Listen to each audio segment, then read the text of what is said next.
സലാമുനലൈക്കും. സ്വാഗതം. നിങ്ങൾക്ക് സുഖമായിരിക്കുമെന്ന് പ്രതീക്ഷിക്കുന്നു. ഇൻഷാ അല്ലാ.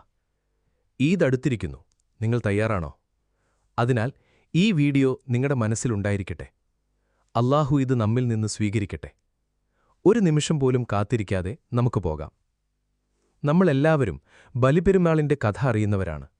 പ്രവാചകൻ ഇബ്രാഹിം അലൈഹിസ്സലാം, അദ്ദേഹത്തിന്റെ സമർപ്പണം, പരീക്ഷണം, അനുസരണം.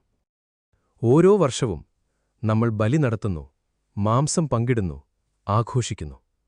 പക്ഷെ ഒരു നിമിഷം നിർത്തി ചിന്തിച്ചിട്ടുണ്ടോ? നമ്മളിത് ശരിയായി ചെയ്യുന്നുണ്ടോ? അല്ലെങ്കിൽ ഈ ദിനത്തിന്റെ യഥാർത്ഥ ഉദ്ദേശം നമ്മൾ നഷ്ടപ്പെടുത്തുകയാണോ? ഖുറാനിൽ അല്ലാഹു പറയുന്നു, അവയുടെ മാംസവും രക്തവും അല്ലാഹുവിനെ എത്തുകയില്ല, നിങ്ങളുടെ തഖ്വയാണ് അവനെ എത്തുന്നത്. 22:37. അപ്പോൾ ചോദ്യമിതാണ്, നമ്മുടെ ബലി മാംസത്തിനായിട്ടാണോ അല്ലെങ്കിൽ തഖ്വയ്ക്കായിട്ടോ? മാംസത്തിനായി മാത്രമാണെങ്കിൽ നമ്മളൊരു ആത്മീയ ആരാധനയെ ഒരു സാംസ്കാരികമായ പതിവാക്കി കുറച്ചിരിക്കുന്നു. അല്ലാഹു വീണ്ടും പറയുന്നു, അതിൽ നിന്ന് നിങ്ങളും തിന്നുക, ദരിദ്രർക്കും ആവശ്യക്കാർക്കും കൊടുക്കുക. ശ്രദ്ധിക്കൂ, മുസ്ലിംകൾക്ക് മാത്രം എന്ന് അല്ലാഹു പറഞ്ഞിട്ടില്ല. അവൻ പറഞ്ഞത് ദരിദ്രർ, ആവശ്യക്കാർ. അതുകൊണ്ട് വിശപ്പിന് മതമില്ല, ദാരിദ്ര്യത്തിന് വിഭാഗമില്ല. അതുകൊണ്ട് ഒരു മുസ്ലിം അല്ലാത്ത അയൽക്കാരൻ കഷ്ടപ്പെടുമ്പോൾ നാം അവനെ അവഗണിക്കുമ്പോൾ നമ്മൾ അല്ലാഹുവിന്റെ കൽപ്പന പാലിക്കുകയാണോ? അല്ലെങ്കിൽ വെറും സമൂഹ പതിവുകൾ പിന്തുടരുകയാണോ?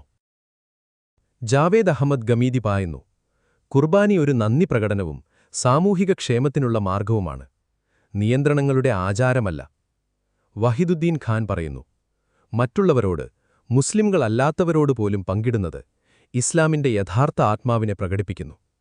അതുകൊണ്ട് ഈ ഈദ് മൃഗത്തെ മാത്രം അറുക്കരുത്, നിങ്ങളുടെ അഹങ്കാരവും അറുക്കൂ, നിങ്ങളുടെ അവഗണനയും അറുക്കൂ, നിങ്ങളുടെ ചുരുങ്ങിയ ചിന്തയും അറുക്കൂ. നിങ്ങളോട് നിങ്ങൾ തന്നെ ചോദിക്കൂ, എന്റെ ബലി വിശക്കുന്നവരെ എത്തിച്ചോ, അല്ലെങ്കിൽ എന്റെ വട്ടത്തിൽ മാത്രം ഒതുങ്ങിയോ? അതിൽ തഖ്വയുണ്ടായിരുന്നോ, അല്ലെങ്കിൽ പതിവു മാത്രമായിരുന്നോ? കാരണം അവസാനത്തിൽ അല്ലാഹു നിങ്ങളുടെ കത്തി നോക്കുന്നില്ല, അവൻ നോക്കുന്നത്